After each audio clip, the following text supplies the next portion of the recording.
کیا ماؤں نے لال جنے تھے؟ کیا دھرتی نے انسان دیکھے تھے؟ آج تک دنیا ایسا بادشاہ نہ دکھا سکی جو 22 لاکھ مربع میل پہ حکومت کر کے مسجد میں جھاڑو دے رہا ہو، جو 22 لاکھ مربع میل پر حکومت کر کے پانی کی مشق کندھے پہ اٹھا کے بیوہ عورتوں کے گھر میں گھڑوں میں پانی بھرنے جا رہا ہو۔ امیر المومنین کہاں جا رہے ہو؟ فلاں اماں کے گھڑے میں پانی بھرنے جا رہا ہوں، فلاں کے گھر میں پانی بھرنے جا رہا ہوں۔ 22 لاکھ مربع میل پہ حکومت کر کے دھرتی نے ایسا بادشاہ نہیں دیکھا جو اونٹ چراتا پھر رہا ہو، اور جو بیت المال کا اونٹ گم ہوا، چولے کو باندھا اور دوڑ لگائی، آگے احنف بن قیس ملے، ارے کہاں جا رہے ہو امیر المومنین؟ کہ تو بھی آجا، بیت المال کا اونٹ گم ہو گیا ہے، مل کے تلاش کریں۔ پتہ نہیں کتنے مسلمانوں کا اس میں حصہ ہے۔ دھرتی ایسا بادشاہ نہ دکھا سکے گی، نہ دکھا سکے گی، کوئی ایسا آیا ہی نہیں ہے کہ جو اتنی بڑی سلطنت کا مالک ہو اور کیکر کے درخت کے نیچے بغیر پہروں کے سو رہا ہو۔ یہ ہمارے چھوٹے چھوٹے حکمران، ووٹوں کے ذریعے سے کرسیوں پر بیٹھنے والے، ان بے وقوفوں کے آگے بھی پہرے، پیچھے بھی پہرے، دائیں بھی پہرے، بائیں بھی پہرے، اوپر بھی پہرے، ان کی گاڑیاں بھی بلٹ پروف، یہ پھر بھی ڈرتے ڈرتے جا رہے کہ انہوں نے ظلم کیا، یہ اپنی ذات میں خوف زدہ ہو گئے۔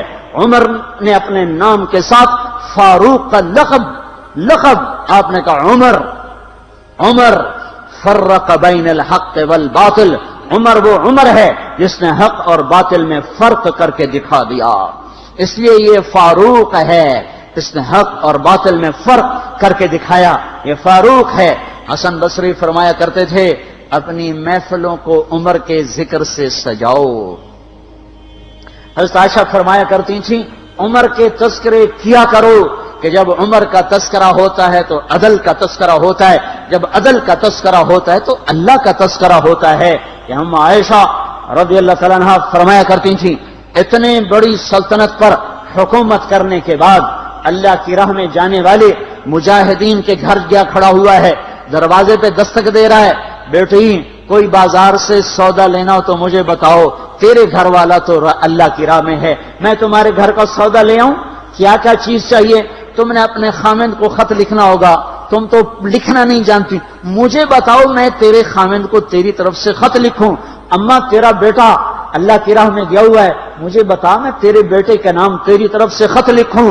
اتنی بڑی جس کے سامنے قیصر اور کسرا زیر و زبر ہو گئے، کج کلا، وہ زمین میں جا کے تہ خاک میں وہ سارے ہیرے لال جواہر، وہ زمین میں لوٹ پوٹ کرنے والا، کسرا کے تخت کو توڑنے والا اور روم کی طاقت کو توڑنے والا، آل ساسان کی طاقت کو توڑنے والا اور نوشیروان کے خزانے مدینے میں لانے والا اور خسرو پرویز کے خزانے مدینے میں لانے والا اور رومت الکبرا کے خزانے مدینے میں لانے والا خود اپنے کرتے میں 14 پیوند لے کے چل رہا ہے۔ 14 پیوند کے ساتھ کرتا ہے، مہینے میں 1 دن گوشت کھاتے تھے، وہ روٹی کھاتے تھے کہ عام آدمی حلق کے نیچے نہیں لے جا سکتا تھا۔ ہے سال کی ابتدا اس شخص کی شہادت سے ہوتی ہے جس کو اللہ نے وہ عزت دی۔ آپ نے کہا میرے 2 وزیر آسمان میں، 2 وزیر زمین میں، آسمان پہ جبریل اور میکائیل میرے وزیر ہیں، زمین پر ابو بکر اور عمر میرے وزیر ہیں۔ آپ فرمایا کرتے تھے ابو بکر عمر اگر کسی بات پہ جمع ہو جائیں تو میں ان کے مشورے کے خلاف کبھی نہ کروں گا۔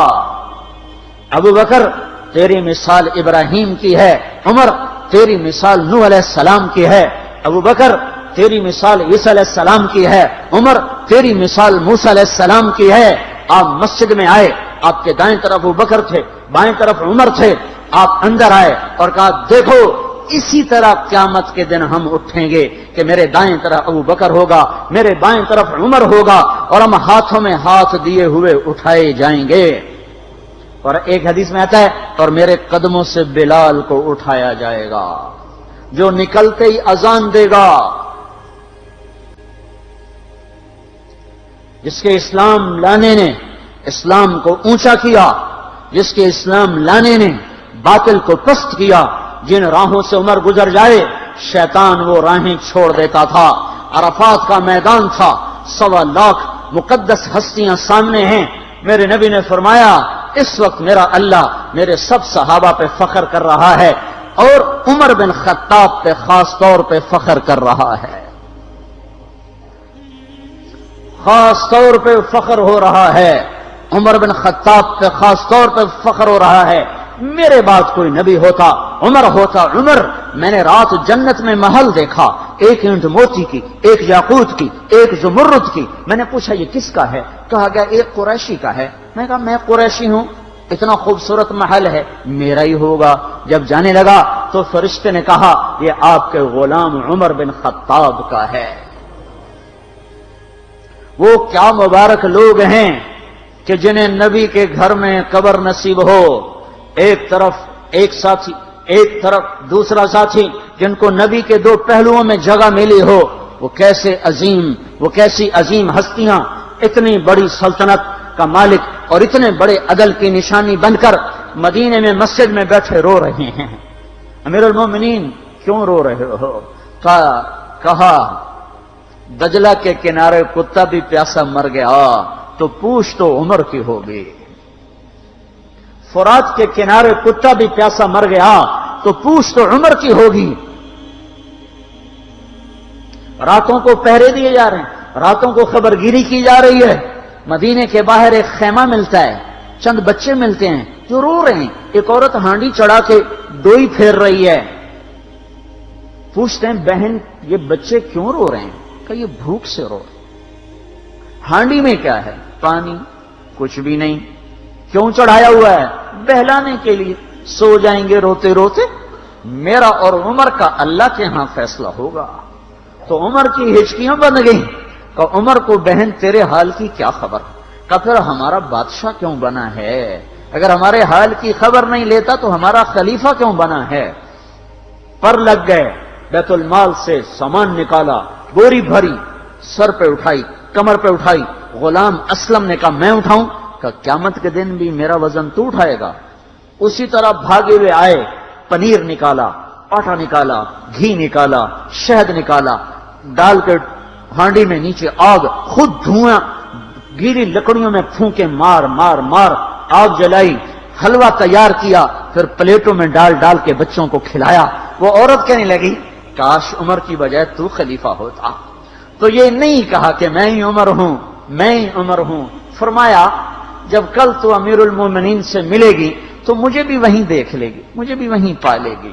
پھر وہاں بیٹھ کے دیکھتے رہے، اٹھ کے چل دیے۔ بچے ہنسنے لگے، کھیلنے لگے تو اپنے غلام سے فرمایا میں نے انہیں روتا دیکھا تھا، میرا جی چاہا میں انہیں ہنستا بھی دیکھوں۔ 22 لاکھ مربع میل پہ اسلام پھیلا کر حکومت اس سے بھی بڑے علاقے میں لوگوں نے کی۔ چنگیز نے اس سے زیادہ فتوحات کی، محمود غزنوی نے اس سے زیادہ کی، سکندر تیمور نے اس سے زیادہ کی۔ پر فتوحات کر کے یوں خدمت کر رہا ہو، پانی بھر رہا ہو، اونٹ چرا رہا ہو، امامت کرا رہا ہو، 14 پیوند لگے کپڑوں کے ساتھ خلافت کے تخت پر بیٹھا ہوا ہو، یہ دھرتی میں پھر کوئی نہیں آئے گا۔ ہے نماز میں خنجر لگا، نماز پڑھاتے ہوئے 27 ذوالحج، 27، 28، 29 یکم کو انتقال ہوا۔ یکم محرم موت کے آثار گہرے نظر آئے۔ بیٹے کو بلایا کہ بیٹا جاؤ اما عائشہ سے پوچھ کے آؤ کہ عمر اپنے ساتھیوں کے ساتھ دفن ہونے کی اجازت چاہتا ہے۔ امیر المومنین کے لقب سے بات نہ کرنا، عمر کہنا، عمر اب میں امیر المومنین نہیں رہا۔ جب وہ پوچھنے گئے تو حضرت عائشہ رو رہی تھیں۔ انہوں نے عرض کیا اما جان میرا باپ اپنے ساتھیوں کا پڑوس چاہتا ہے۔ انہوں نے فرمایا یہ جگہ تو میں نے اپنے لیے رکھی تھی، لیکن اگر عمر چاہتے ہیں تو ان کو مجھ پر فضیلت ہے، میں ان کے لیے دستبردار ہوں۔ انہوں نے واپس آ کر خوشخبری سنائی، مبارک ہو اجازت مل گئی۔ کہ نہیں شاید میرے شرم میں اجازت دی ہو، جب مر جاؤں تو مجھے دوبارہ دروازے کے سامنے رکھ کر پھر جا کے پوچھنا، اس وقت اجازت ملے تو پھر لے جانا، ورنہ مجھے بقیع کی طرف لوٹا دینا۔ اتنے میں حضرت علی آئے، پریشان دیکھا، عمر کیوں موت سے ڈر گئے؟ کہ نہیں، موت کے بعد کی گھاٹی سے ڈر رہا ہوں۔ کہ ڈرو نہیں، میرے ان کانوں نے سنا ہے اور اتنی دفعہ سنا ہے کہ میں گن نہیں سکتا کہ اللہ کے نبی فرمایا کرتے تھے ابو بکر اور عمر جنت کے بڑی عمر کے لوگوں کے سردار ہیں۔ آپ نے فرمایا تو اس بات کی گواہی دے گا؟ کہ میں بھی دوں گا، میرا بیٹا حسن بھی دے گا۔ امام حسن بھی ساتھ تھے۔ کہ میں بھی دوں گا، میرا بیٹا حسن بھی گواہی دے گا۔ پھر بھی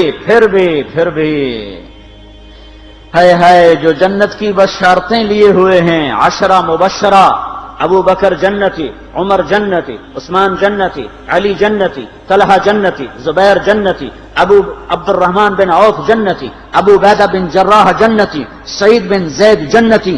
آپ نے نام لے کر گنے، نام لے کر گن کر کہا، سنو ابو بکر جنتی ہے، عمر جنتی ہے، عثمان جنتی ہے، علی جنتی ہے، طلحہ جنتی ہے، زبیر جنتی ہے، سعد بن ابی وقاص جنتی ہے، عبد الرحمن بن عوف جنتی ہے، ابو عبیدہ بن جراح جنتی ہے، سعید بن زید جنتی ہے۔ میں ان سے راضی ہوں، لوگوں ان کا حق پہچانو، میں ان سے راضی ہوں، میں ان سے راضی ہوں۔ پھر آپ نے فرمایا اگر تم نے ان کے بارے میں کسی ایک کے بارے میں بھی دل میں بغض لے کر مر گئے، اور تم نے اتنی بندگی کی تھی کہ سوکھ کے کانٹا ہو گئے تھے، روزے اتنے رکھے تھے کہ پیٹ کمر کو لگ گیا تھا، سجدے اتنے کیے تھے کہ تمہارے ماتھے اور گھٹنوں پر پتھروں جیسے نشان پڑ گئے تھے، اتنا کچھ کر کے ان 10 میں سے کسی ایک کا بغض لے کر اگر تم مر گئے تو اللہ تمہیں منہ کے بل جہنم میں گرا دے گا۔ لوگوں میں ان سے راضی ہوں، ان کا حق پہچانو، جن کو اللہ بھی رضا کے پروانے دے رہا ہو، جن کو اللہ کا رسول رضا کے پروانے دے رہا ہو، جن کو وزارت کا شرف مل چکا ہو، نبی کے پہلو میں قبر جن کی بننے کا اعلان ہو چکا ہو، وہ موت پر کیا کہہ رہا ہے؟ موت پہ کیا کہہ رہا ہے؟ اپنے بیٹے سے کہا میرا سر زمین پہ ڈال دے۔ ان کی گود میں سر تھا عبداللہ بن عمر، تو انہوں نے گود سے ہٹا کر پنڈلی پہ رکھ لیا، یہاں رکھ لیا۔ چلے گئے، کیا کہہ رہا ہوں سنتے نہیں ہو، زمین پہ ڈال دو۔ تو انہوں نے زمین پہ ڈالا تو اپنے چہرے کو مٹی میں رکھ دیا اور ایسے ملنے لگے اور کہنے لگے، اے میرے رب، اگر تو نے عمر کو معاف نہ کیا تو عمر ہلاک ہو جائے۔ ویل لک یا عمر ولامک ان لم یغفر لک ربک، عمر تیری ہلاکت ہے اگر تیرے رب نے تجھے معاف نہ کیا۔ یہ کہتے کہتے کہتے جان دے دی۔ 22 لاکھ مربع میل میں اسلام کو زندہ کرنے والا، این حالت نماز میں زخم کھا کے گرنے والا، مطلوب مصطفیٰ، وزیر مصطفیٰ، جنت کی خوشخبریاں لے کر پھر موت پر یوں کہہ رہا ہو، اے اللہ تو نے معاف نہ کیا تو میرا کیا بنے گا؟ کیا بے طلبی ہے۔ ان کے بیٹے خلافت کے اہل، ان کے بہنوئی سعید بن زید 10 مبشرہ میں سے دونوں کے نام کاٹ دیے، کہ یہ 6 ہیں جن سے اللہ کا رسول راضی تھا، جس کو چاہو خلیفہ بنا دو، جس کو چاہو حکومت دے دو، نہ میرے بیٹے کو ملے گی نہ سعید بن زید کو ملے گی۔ کسی نے کہا شوشہ چھوڑا، آپ کا بیٹا بھی تو بہت قابل ہے، اسی کو بنا دیں۔ تو اسے تو طلاق دینا نہیں آتا، حکومت کہاں سے چلائے گا؟ یہ ایک واقعہ کی طرف اشارہ کیا ہے، اس کے پیچھے ایک واقعہ ہے جس کو انہوں نے یاد کر کے فرمایا، وہ تو طلاق دینا نہیں جانتا، وہ حکومت کیا چلائے گا؟ حالانکہ بڑے صحابہ میں عبداللہ بن عمر کا مقام ہے۔ ہے جنازہ صہیب رومی نے پڑھایا، دروازے کے سامنے لا کے رکھ دیا گیا، سب لوگ جنازے کے ساتھ کھڑے ہو گئے، عبداللہ بن عمر اکیلے آگے گئے، دروازے پر دستک دی تو اما جان میرا باپ عمر بن خطاب دروازے پہ حاضر ہو چکا ہے، اندر آنے کی اجازت چاہتا ہے۔ تو عائشہ رضی اللہ تعالیٰ نے اپنی چادر کو اٹھایا اور روتے ہوئے باہر نکل گئیں۔ پھر لوگ اندر داخل ہوئے، قبر کھودی گئی، قبر کھودتے ہوئے عبداللہ بن عباس بھی قبر کے کھودنے میں شریک تھے، تو کہتے میرے کندھے پہ کسی نے ہاتھ رکھا، میں نے پیچھے مڑ کے دیکھا تو علی رضی اللہ تعالیٰ عنہ کھڑے رو رہے تھے اور فرما رہے تھے مجھے پتا تھا تو یہیں آئے گا، یہاں تیرے سوا کوئی نہیں آ سکتا، کہ میں نے ایک دفعہ نہیں کتنی دفعہ میں نے اللہ کے نبی سے یہ بات کا تکرار سنا، میں ابو بکر اور عمر، اس کا اتنا تکرار سنا ہے میں نے کہ مجھے یقین تھا یہیں آئے گا، تو اور کہیں نہیں جا سکتا۔ میرے بھائیو غفلت سے باہر آ جائیں، یہ دھوکے کا گھر، یہ مچھر کا پر، یہ مکڑی کا جالا، یہ دنیا کہیں ہمیں ہلاک نہ کر دے۔ ان لوگوں کو سامنے رکھ کے زندگی گزارو جنہوں نے اللہ کو راضی کیا، اس کے رسول کو راضی کیا، کلمہ حق کو بلند کیا، خیر کے ذریعہ بنے، شر کے مٹانے والے بنے، اور دنیا میں مرنے کے بعد بھی ان کے تذکرے ہدایت کا سامان بنے، ان کے تذکرے روشنی کا مینار بنے۔ ان کے پیچھے چلو، مغرب کے اندھیروں کی طرف مت دوڑو، وہاں تو سورج بھی ڈوب جاتا ہے، مغرب میں تو سورج بھی ڈوب جاتا ہے، اور تمہیں پکار کے کہتا ہے مغرب کی طرف نہ آنا، ادھر اندھیرا ہے، میں یہاں گم ہو گیا، تم کون سا سراغ ڈھونڈنے آئے ہو؟ دوڑو اللہ اس کے رسول کی پاک زندگی کی طرف، اس کے پاک صحابہ کی زندگی کی طرف، جن کو اللہ نے مرنے سے پہلے جنت ہاتھ میں دے دی، جنت کی بشارت دے دی۔